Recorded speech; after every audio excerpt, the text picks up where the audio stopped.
Satellites ने हम इंसानों के जीने के तरीके में काफी बदलाव किए हैं।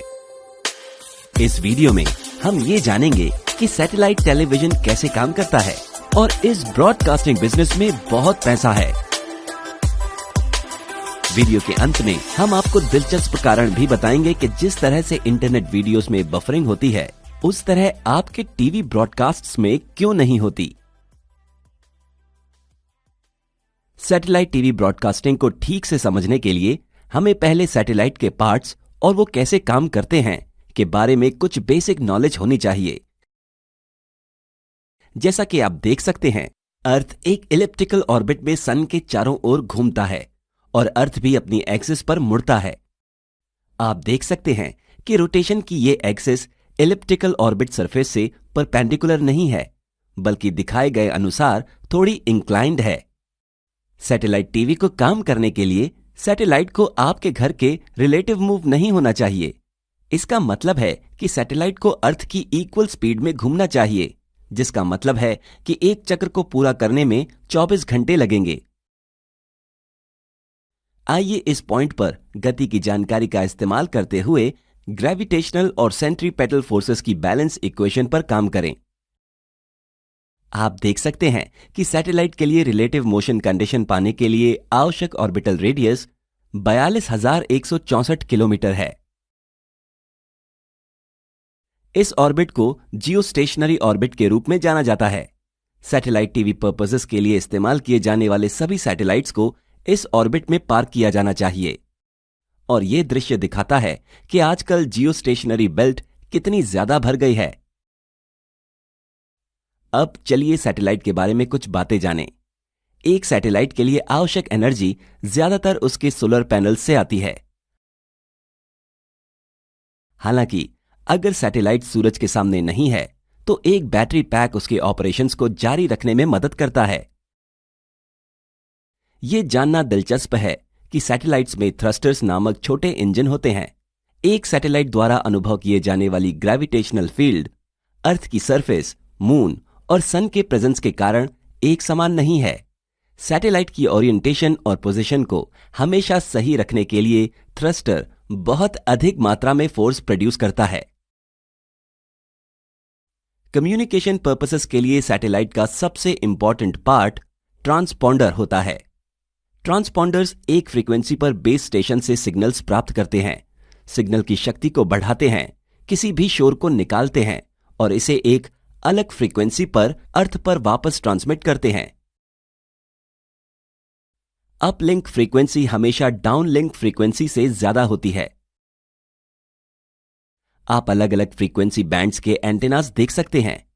D2H के लिए KU बैंड फ्रीक्वेंसी का आमतौर पर इस्तेमाल किया जाता है।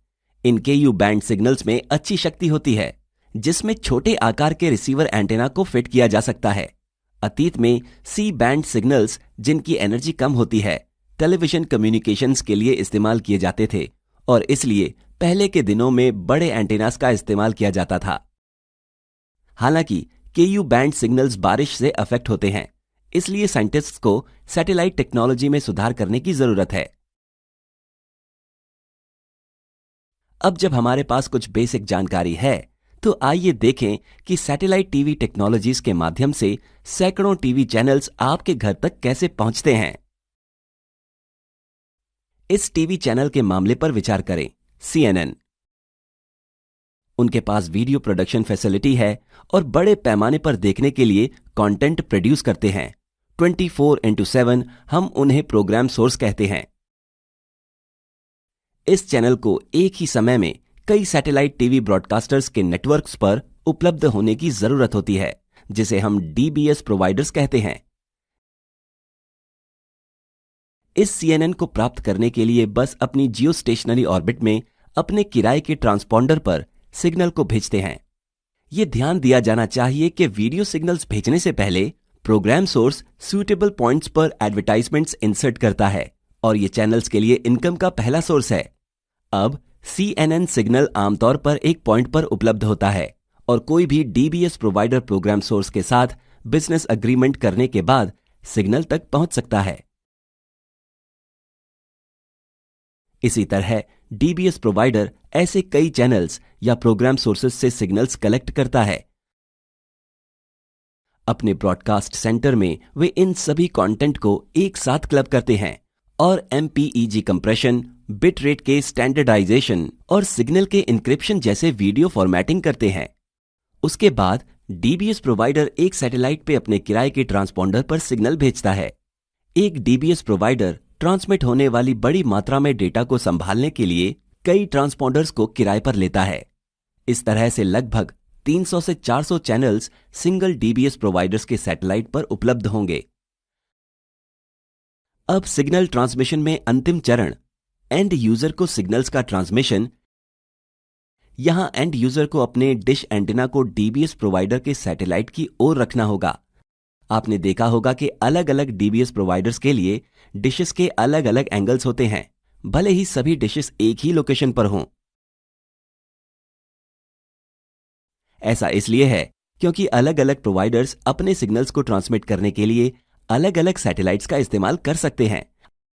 आपके डिश द्वारा प्राप्त सिग्नल्स की चोरी को रोकने के लिए इसे इंक्रिप्ट किया जाता है और सिर्फ सेटअप बॉक्स के एक डेडिकेटेड कार्ड से इसे वापस डिक्रिप्ट किया जा सकता है। क्या आप जानते हैं कि आप सैटेलाइट टीवी टेलीविजन पर जो लाइव इवेंट्स देख रहे हैं वो वास्तव में कुछ सेकंड्स की देरी से हो रहे हैं। ब्रॉडकास्टिंग सेंटर छोड़ने वाले सिग्नल को आप तक पहुंचने से पहले दो सैटेलाइट्स के माध्यम से एक बड़ी दूरी तय करनी होती है। भले ही सिग्नल लाइट की स्पीड से ट्रेवल करता है, लेकिन इतनी बड़ी दूरी लगभग 0.5 सेकंड्स की देरी का कारण होगी। एक लाइव ब्रॉडकास्टर सामान्य देरी के अलावा एक प्रोफेनिटी देरी भी जोड़ सकता है। अब इंटरनेट वीडियोस और सैटेलाइट टीवी के बीच के दिलचस्प कंपैरिजन के लिए टेलीविजन और इंटरनेट टेक्नोलॉजीज दोनों एक डिजिटल फॉर्मेट में जीरोस और वंस के रूप में डेटा ट्रांसमिट करते हैं। जिस तरह से यूट्यूब या फेसबुक वीडियोस पर बफरिंग होती है, उस तरह आपके टीवी पर क्यों नहीं होती।